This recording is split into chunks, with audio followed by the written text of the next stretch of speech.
दोस्तों, अगर आप भी कठिन परिस्थिति में कमजोर हो जाते हैं तो आपको यह कहानी अवश्य सुननी चाहिए, जो आपको किसी भी परिस्थिति में जीना सीखा देगी। इसलिए आपको यह कहानी जरूर सुननी चाहिए। एक बार गौतम बुद्ध एक वृक्ष के नीचे बैठकर अपनी साधना में लीन थे। वह कई दिनों से इस साधना को कर रहे थे। जिस जगह पर बुद्ध ध्यान कर रहे थे, उसी रास्ते से शिकारी कहीं जा रहा था। शिकारी ने महात्मा बुद्ध के बारे में काफी तारीफ सुनी थी, जैसे उनके स्वभाव के बारे में, उनके ज्ञान के बारे में। लेकिन यह सब सुनकर भी वह उनसे संतुष्ट नहीं था और उसे महात्मा बुद्ध पर विश्वास नहीं था। उसने जब महात्मा बुद्ध को साधना करते हुए देखा तो उसके मन में विचार आया कि क्यों न बुद्ध की परीक्षा ली जाए। इससे उनकी असलियत का पता लग ही जाएगा कि क्या सच में वह बहुत ज्ञानी है।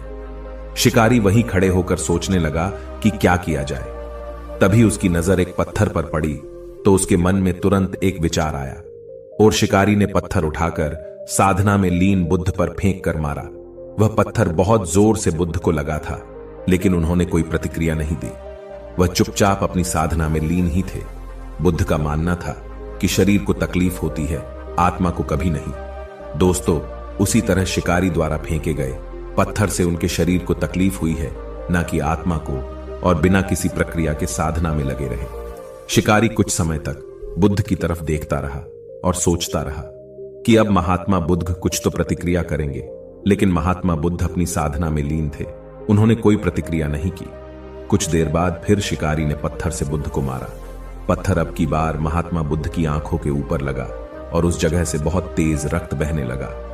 महात्मा बुद्ध को महसूस हो गया था कि उनके शरीर से रक्त बह रहा है, लेकिन वह तब भी अपने ध्यान से नहीं उठे। यह देखकर वह शिकारी और क्रोधित हो गया। उसे समझ नहीं आ रहा था कि इतनी चोट के बाद भी वह कोई प्रतिक्रिया क्यों नहीं दे रहे हैं। तब उसने और गुस्से में उन्हें एक और पत्थर फेंक कर मारा। अब की बार बुद्ध के शरीर से बहुत ही ज्यादा रक्त बहने लगा था। उन्हें इतनी पीड़ा हो रही थी कि उनकी आंखों से आंसू बह गए थे, लेकिन तब भी उन्होंने साधना नहीं छोड़ी। यह देखकर शिकारी से रहा नहीं गया और वह गौतम बुद्ध के पास गया और बोला, है महात्मा, मुझे आपसे कुछ पूछना है। बुद्ध ने इस बार अपनी आंखें खोली। बुद्ध की आंखों की चमक से ही वह व्यक्ति हैरान था। बुद्ध ने कहा, पूछो, क्या पूछना चाहते हो? शिकारी ने कहा, जब मैंने आपको पत्थर मारा तो आपने प्रतिक्रिया क्यों नहीं दी, जबकि आपको चोट लगी है और आपको पीड़ा भी हो रही है, लेकिन तब भी आपने कुछ नहीं कहा। तब महात्मा बुद्ध ने बड़े ही सरलता के साथ कहा, क्योंकि इससे मेरे शरीर को कष्ट हुआ है, मेरे मस्तिष्क को नहीं। यह सुनकर शिकारी अचंभित रह गया। उसने फिर महात्मा बुद्ध से पूछा, तो फिर आपकी आंखों से आंसू क्यों बह रहे हैं?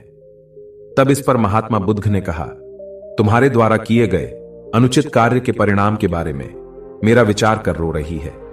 तुमने इतना बड़ा पाप किया है, तुम्हें कैसी सजा मिलेगी? मेरे मस्तिष्क में यही विचार आ रहा है। बुद्ध की बातों को सुनकर शिकारी एकदम हैरान हो गया और वह महात्मा बुद्ध के चरणों में गिर गया। शिकारी ने महात्मा बुद्ध से माफी मांगते हुए कहा कि महात्मा, मुझे क्षमा करें। मुझे आप पर विश्वास नहीं था। मुझे लगता था कि आपकी हर चीज झूठी है, लोग बेकार में ही तारीफ करते हैं। लेकिन मुझे आज यह यकीन हो गया कि आपका ज्ञान सत्य है। मुझे क्षमा करें और मुझे अपने पास शरण दें। गौतम बुद्ध बहुत ही दयालु थे। उन्होंने शिकारी से कुछ नहीं कहा और उसे क्षमा कर दिया। बुद्ध ने उसे अपना आशीर्वाद दे दिया। वह शिकारी महात्मा बुद्ध का आशीर्वाद पाकर एक महान व्यक्ति और साधक के रूप में अपना जीवन व्यतीत करने लगा।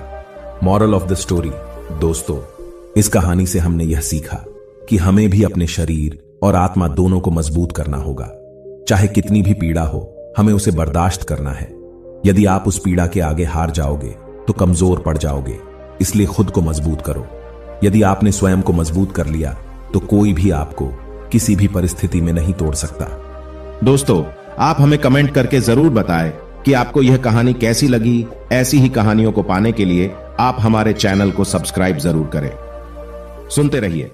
धन्यवाद।